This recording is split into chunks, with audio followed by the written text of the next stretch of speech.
Bismillahirrahmanirrahim. Assalamualaikum warahmatullahi wabarakatuh. Waalaikumsalam warahmatullahi wabarakatuh. Kami dari kelompok 6 ingin mempresentasikan mengenai review skripsi.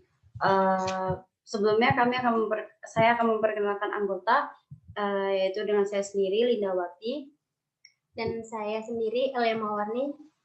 Oke. Jadi di sini, bentar ya, share screen.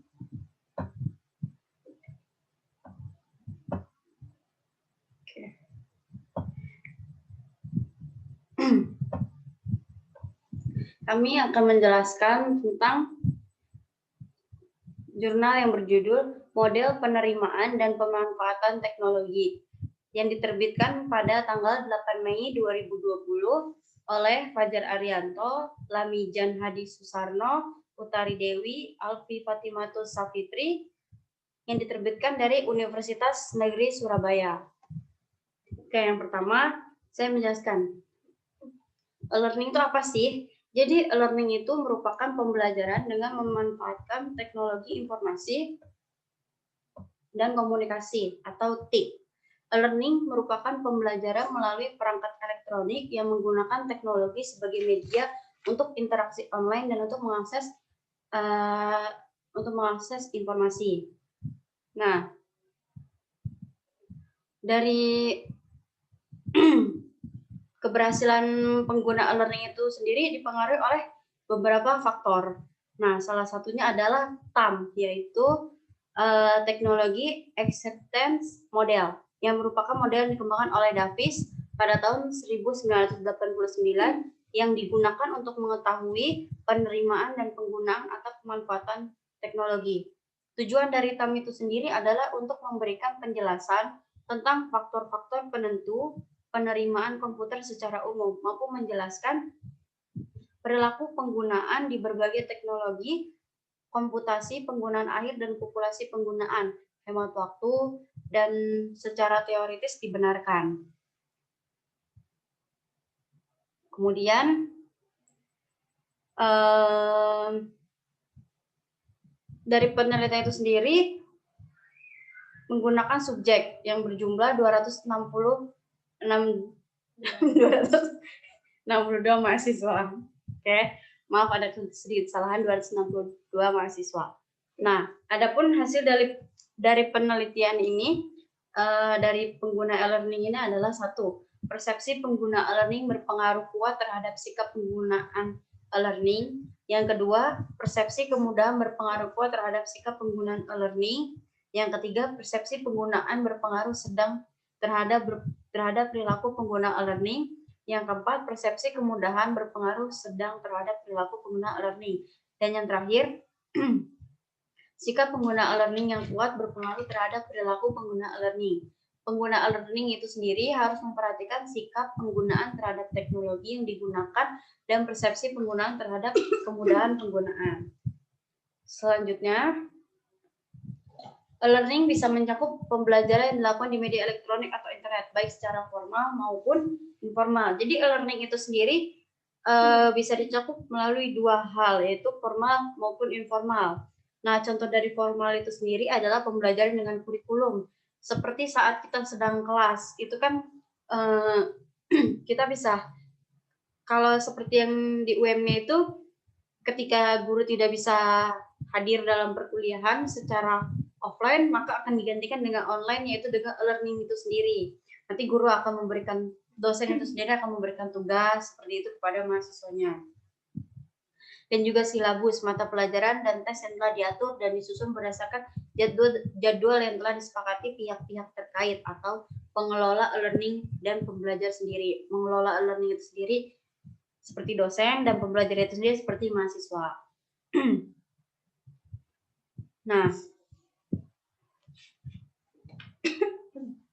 pembelajaran seperti ini biasanya tingkat interaksinya tinggi dan diwajibkan oleh perusahaan pada karyawannya, itu bisa juga ya untuk perusahaan seperti itu kan.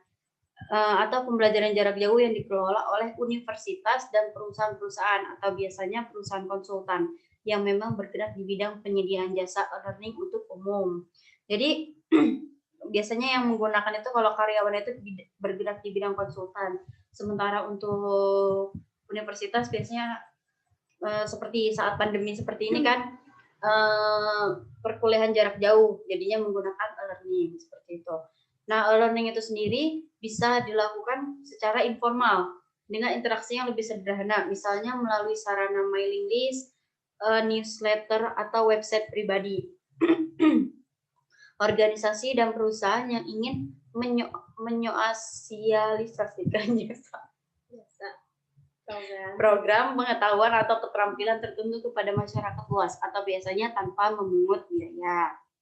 Nah, berdasarkan uraian itu sudah dijelaskan sudah jelas bahwa pembuatan atau pemanfaatan e-learning itu sendiri perlu perencanaan yang matang.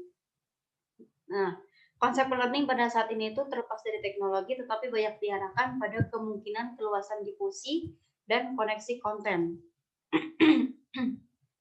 Pemanfaatan learning itu memiliki dampak terhadap lingkungan belajar, yang di dalamnya mencakup penggunaan teks, gambar, audio, dan animasi yang dikelola oleh instruktur atau guru.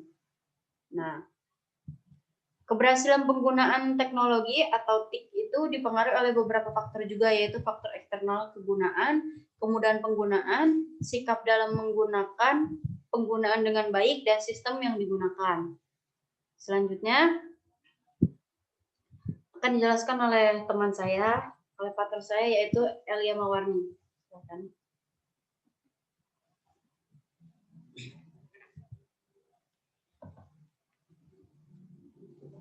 Ya, di sini saya akan melanjutkan presentasi Linda, itu metode penelitian. Studi ini menggunakan penelitian penjelasan explanatory research, yakni kausalitas menjelaskan suatu hubungan antara variabel-variabel melalui pengujian hipotesis. Kemudian menurut Davis, Bogosian versus 1989 menjelaskan bahwasanya tak mencakup dua keyakinan, yaitu kegunaan dan kemudahan. Kegunaannya ini dapat mempermudah proses belajar mengajar, kemudian kemudahan yang dapat diakses,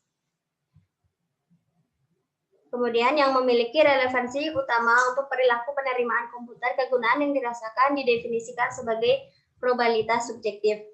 Calon pengguna yang menggunakan sistem aplikasi tertentu akan meningkatkan kinerja mahasiswa dipengaruhi oleh faktor eksternal, yaitu yang pertama persepsi penggunaan.